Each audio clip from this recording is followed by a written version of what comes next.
ខ្ញុំនិយាយមែនខ្ញុំអត់នឹកស្មានថាមានមនុស្សមកមើលចូលរួមគ្រប់គ្រង Fashion Show កញ្ញាស្លុកឈើខេត្តបកខ្លះច្រើនអញ្ចឹងទេនេះគឺយើងមានកម្មវិធី Fashion Show Halloween ដែលក្មេងៗក៏ត្រូវមានឈុតខ្លួនឯងម្នាក់មួយដើម្បីដើរបង្ហាញពីទេពកោសល្យរបស់ខ្លួនឯងក៏មានពានរង្វាន់សម្រាប់លើកទឹកចិត្តពួកគាត់ដែលពួកគាត់បង្ហាញខ្លួនជាមួយនឹងភាពជឿជាក់របស់ឈុតគាត់អញ្ចឹងផលក្រុងសៀមរាបគេធ្វើកម្មវិធី Halloween អញ្ចឹងទៅគេ invite ពួកខ្ញុំដើម្បីទៅដើរបង្ហាញ mode ពីឈុត Halloween អញ្ចឹងបង្ហាញ mode នេះមិនមែនត្រឹមតែការបង្ហាញ mode ទេគឺយើងបានបង្ហាញជាមួយនឹងឈុត Halloween ដែលគាត់ច្នៃរៀងខ្លួនឯងអញ្ចឹងបណ្ណាគេច្នៃឈុតបានស្អាតជាងគេដល់លះនឹងបានពានរង្វាន់ទៀតនេះជាសកម្មភាពកំពុងផាត់មុខធ្វើសក់អីក៏មានការ sponsor ពីខាងឆាវ Cambodia ដែលគាត់បាន sponsor ត្រេងភេទជ្ជៈអីផ្សេងដើម្បីឲ្យតួញ៉ាំអញ្ចឹងពួកខ្ញុំពិតជា enjoy ហើយអរគុណគាត់ខ្លាំងមែនទែនចាប់ផ្ដើមមកញ៉ាំជាមួយនឹង green tea ដើម្បីឲ្យមានកម្លាំងហើយចាប់ផ្ដើមស្លៀកឈុតហើយនាំគ្នាទៅថតនឹងឯងពីថាឈុតគេមួយអត់ឲ្យចេញគ្នាទេឈុតគេឆ្ងាញ់ខ្លាំងមែនទែនម្នាក់មួ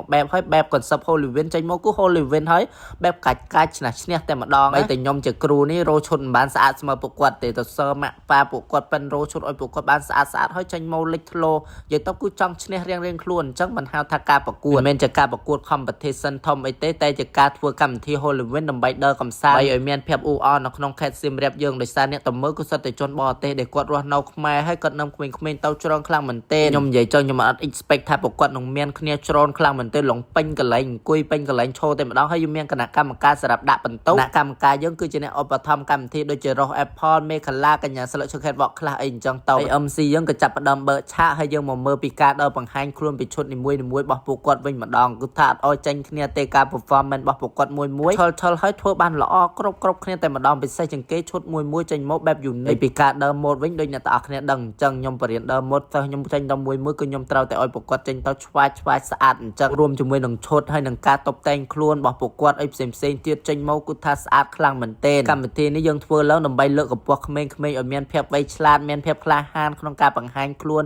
ធ្វើអីដែលជាក្តីសម័យរបស់ពួកគាត់តាំងពីទូចដូចក្មេងៗទាំងអស់នេះពួកគាត់តែចង់តំណាងឲ្យប្រទេសកម្ពុជានៅថ្ងៃអនាគតដើម្បីប្រឡងនៅក្នុងកម្មវិធីវកញ្ញាដើម្បីយកប្រទេសកម្ពុជាឲ្យគេស្គាល់អីអញ្ចឹងហើយបានពួកគាត់មកហាត់ដើរម៉ូដជាមួយខ្ញុំដើម្បីឲ្យមានឱកាសដើរឡើងឆាកដើម្បីបង្ហាញពីសមត្ថភាពក៏ដូចជាទេពកោសល្យដែលគាត់មានតាំងពីតូចអញ្ចឹងទៅពិភពលោកយើងឥឡូវគឺថាទលំទលាយខ្លាំងមែនទែនសម្បីតែក្មេងៗក៏អាចតំណាងប្រទេសកម្ពុជាបានដែរក្នុងកម្មវិធី Let Thomas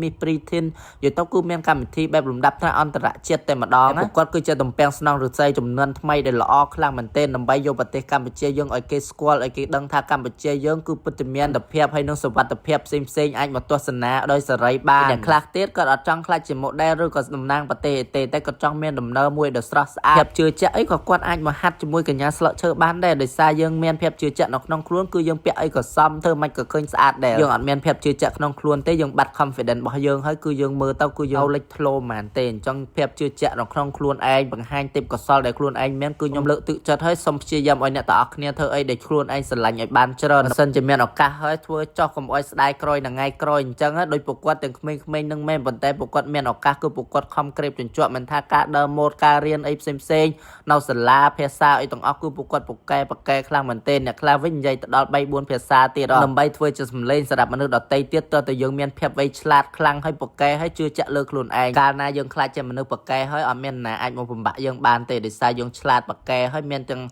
សម្រស់អីផ្សេងទាំងអស់សពបែបយ៉ាងយើងគឺថាល្អទៅមកព្រមតែម្ដងពេលយើងដើរបង្ហាញខ្លួនពីឈុតរៀងខ្លួនហើយយើងចាប់ផ្ដើមមកដើរ file ជុំគ្នាម្ដងផ្ដើមរកការគ្រប់គ្រងពីអ្នកមើលអីអញ្ចឹងថាគាត់ស្រឡាញ់ឈុតណាចឹងគេឲ្យពួកគាត់បោះឆ្នោតដើម្បីទទួលបាន winner 3 នាក់អញ្ចឹង3នាក់នឹងបានកាដូពីខាងរស់ Apple ពីខាងមេខាឡាហើយនឹងពីខាងខ្ញុំកញ្ញាស្លឹកឈើខេត្តបកខ្លះនឹងឯងទីនឹងសប្បាយខ្លាំងមែនទែនហើយមានបងប្អូនអីចូលរួមច្រើនគ្រប់គ្រងហើយចង់ឃើញកម្មវិធីនឹងទៀតអត់បើសិនជាចង់ឃើញកម្មវិធីនឹងឆ្នាំក្រោយអីទៀតលេចជួយគ្រប់គ្រងកញ្ញាស្លឹកឈើច្រើនមកនឹងមានកម្មវិធីផ្សេងដើម្បីឲ្យអ្នកទាំងអស់គ្នាទស្សនាដូចថ្ងៃនេះអញ្ចឹងខ្ញុំមានអារម្មណ៍ថាសប្បាយចិត្តខ្លាំងមែនទែនដោយសារមានអ្នកទស្សនាច្រើនហើយមិនថាអឺរ៉ុបខ្មែរមកពីជុំវិញប្រទេសច្រើនខ្លាំងមែនទែនពីឃើញពីទេពកោសល្យនៃការបង្ហាញខ្លួនរបស់ក្មេងៗយើងអញ្ចឹងហើយប្រកួតធ្វើបានល្អខ្លាំងមែនទែនទទួលបានពានរង្វាន់ក៏ដូចជាខ្សែឈៀងអីផ្សេងនិយាយទៅគឺសប្បាយចិត្តចំពោះកូនសិស្សខ្លាំងមែនទែនដែលប្រកួតធ្វើបានល្អគ្រប់គ្នាអញ្ចឹងបើសិនជាចង់មានភាពក្លាហានអីកុំភ្លេចជាមួយនឹងកញ្ញាស្លឹកឈើខេត្តបកខ្លះ